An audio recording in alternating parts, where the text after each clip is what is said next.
এমন ঘৃণ্য মরে কে করুণা করে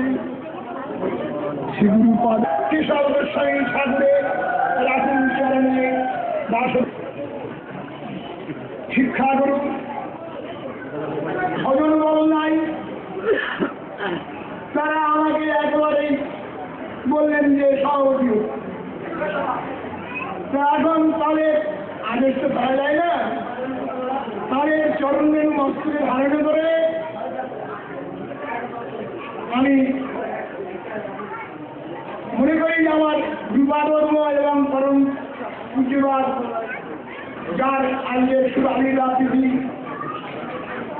পরিচয় রাজ্য বামন সেইবার তিনি সভাপতি আছেন, তার প্রতিনিধি হয়ে এ অধম বসেছে, তার কৃপাপ্রার্থী হয়ে এখন প্রথমে কৃতজ্ঞ সম্বন্ধে আমাদের সর্বপূজ্যবাদ ভক্তি বেদান্ত প্রচুর মহারাজ হরে কৃষ্ণ মহারাজের আর্টিকেল বামন দেবী সিদ্ধান্ত প্রজ্ঞান বসত যদ্বিধি মুদা তদ্বাণী বিনোদ পর রূপভক্তিদায় নম। গুরু মহারাজের সুলাইলার তিথি, তিনি তার একটি প্রবন্ধ এই দিন সেবককে পাঠ করবার তিনি আজ্ঞা দিয়েছেন। আমি তার আজ্ঞা সুরাজ্য করে আমি প্রবন্ধটি পাঠ করছি। এটি গুরু পদ্মের এই ব্যাস পূজার বাসর উপলক্ষে সংকলিত প্রবন্ধ।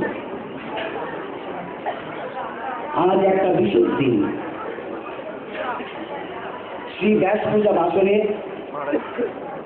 দিন অকিঞ্চনের শ্রী হরি গুরু বৈষ্ণব সংসদ। আজ একটা বিশেষ দিন, কাহারও জন্মদিন উপলক্ষে গুরু বৈষ্ণব ভগবানের বিশেষ পূজার আয়োজন হয়েছে। শ্রী ব্যাসদেবের অনুগত সম্প্রদায়ে দুর্যাশ্রমীগণ প্রতি বর্ষে নিজ নিজ জন্মদিনে পূর্বগুরুর পূজা বিধান করে থাকেন। গুরু আবির্ভাব তিথি বিচারে ব্যাস পূজার যে আবাহন হয়ে থাকে, তাতে ভগবান শ্রী ব্যাসদেব এবং সমগ্র বৈয়াসকী সম্প্রদায়েরই পূজা বিহিত হয়। বিচার এইটাই যে ব্যাসানুগত্য ছাড়া গুরু পূজার কোনো বাস্তব ফল নাই।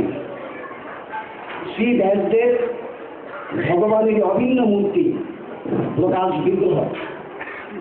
ভগবান নিজেই নিজকে প্রকাশ করতে অক্ষরাত্মক বেদশাস্ত্র রূপে প্রকটিত হয়েছেন।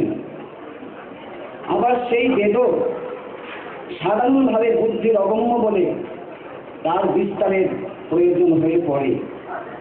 তখন তিনি ব্যাসরূপে সেই বিস্তার কার্য করে থাকেন, কারণ তিনি স্বয়ং তত্ত্ববস্তু।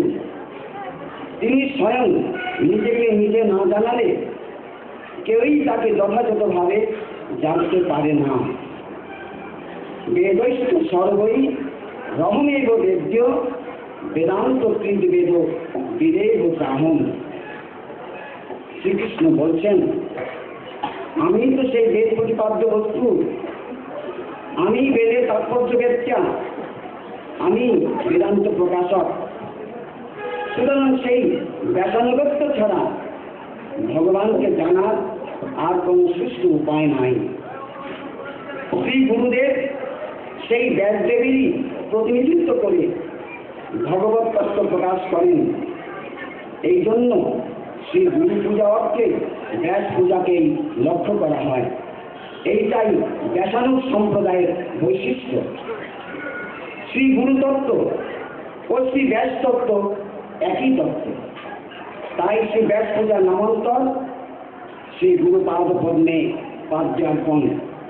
এর দ্বারা শ্রী গুরুদেবের মনোভীষ্ট যে সুস্থ ভগবত সেবা সেটাই রক্ষিত হয়।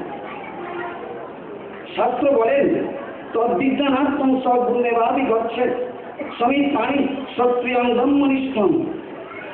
তদ্বিজ্ঞানার্থং কেবল তত্ত্বজ্ঞান নয়, বিজ্ঞান সমন্বিত তত্ত্বজ্ঞান, মানে প্রেম ভক্তির তত্ত্বজ্ঞান লাভ করতে হবে।